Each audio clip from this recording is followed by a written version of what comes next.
মানসিক ভারসাম্যহীন মূকবধির নাবালিকাকে ধর্ষণের অভিযোগ। উত্তর ২৪ পরগনা দত্তপুকুর থানার অন্তর্গত কোটরা খড়কি এলাকার ঘটনা। রবিবার থেকে নিখোঁজ থাকার পর মঙ্গলবার কদম্বগাছের পীরগাছার এক বন্ধ ইটভাটা থেকে গুরুতর আহত অবস্থায় উদ্ধার করা হয় ওই নাবালিকাকে। পরিবারের অভিযোগ, দত্তপুকুর থানায় প্রথমে অভিযোগ জানাতে গেলে অভিযোগ নিতে অস্বীকার করে প্রশাসন। এরপর কিশোরীর শারীরিক পরীক্ষা করা হলে ধর্ষণের ঘটনা সামনে আসে। এরপর নির্যাতিতার পরিবারকে নিয়ে দত্তপুকুর থানায় পৌঁছয় এলাকার বাম প্রতিনিধি দল। আমাদের ভাইজি ওনাকে দুপুর 1টা থেকে পাওয়া যাচ্ছিল না।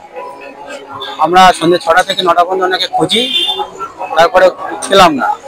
পরবর্তী 10:30টা থেকে আমরা খোঁজ পাই যে কদমগাছির ফাঁড়ির পুলিশ ওনাকে বাসার হাসপাতালে ভর্তি করে এবং কদমগাছি পীরগাছার পুরনো ভাটার ভিতর থেকে ওনাকে অলঙ্গ অবস্থায় ওকে পায়। থেকে আমরা 3:30টার সময় ছুটি করে ওনাকে বাড়ি নিয়ে আসি।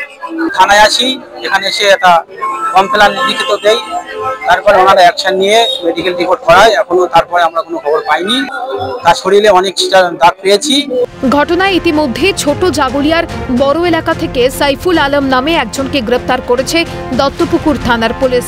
অন্যদিকে বাড়িতে কেউ না থাকার সুযোগে প্রতিবেশী বৃদ্ধাকে ধর্ষণ ও খুনের চেষ্টার অভিযোগ উঠল আলিপুরদুয়ারের দলসিং পাড়ায়। জানা গিয়েছে, দীপাবলির দিন পরিবারের সকলে বাড়ি ছিলেন। সেই সময় বাড়িতে ঢুকে বৃদ্ধাকে ধর্ষণের পর বৃদ্ধার ঠোঁট কেটে চম্পট দেয় অভিযুক্ত প্রতিবেশী যুবক বীরবান ভুজেল। খবর পেয়ে বাড়িতে পৌঁছয় বৃদ্ধার ছেলে। স্থানীয় সকলে মিলে অভিযুক্তকে জয়গাঁও থানার পুলিশের হাতে তুলে দেয়। পাশাপাশি তড়িঘড়ি বৃদ্ধাকে চিকিৎসার জন্য আলিপুরদুয়ার জেলা হাসপাতালে ভর্তি করা হয়। उस टाइम अकेले था, तो रास्ता में वो लड़का मेरे को मिला था।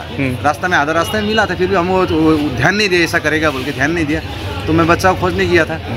बाद में आधा घंटा 1 घंटा बाद में मेरे को फ़ोन किया दोस्त लोग, तेरा माँ का तो ऐसा ऐसा खून निकल रहा है, पूरा खून निकल रहा है। नहीं, पड़ोसी है, दलसिंह पड़ा बिग बिल लाइन का ही पड़ोसी है। एक ही पार्ट हम लोग का एक ही है। तो लड़का लोग आया, उसका घर में जाके उसको उठा के हम लोग जो जयगांव पुलिस है वहाँ GST में जो भानुमंड में रहता है उनको हम लोग सौंप दिया पुलिस को। পুলিশ সূত্রে খবর, ওই যুবক এর আগেও এক নাবালিকাকে ধর্ষণ ও খুনের দায়ে 7 বছর জেল খেটে 2023 সালে হাইকোর্ট থেকে জামিন নিয়ে বাড়িতে ছিল। সেই মামলা এখনো বিচারাধীন। এরই মধ্যে ফের তার বিরুদ্ধে ধর্ষণ ও খুনের চেষ্টার অভিযোগ ওঠায় চাঞ্চল্য ছড়িয়েছে এলাকায়। অপু শীল ও বিশ্বজিৎ চক্রবর্তীর রিপোর্ট, ক্যালকাটা নিউজ।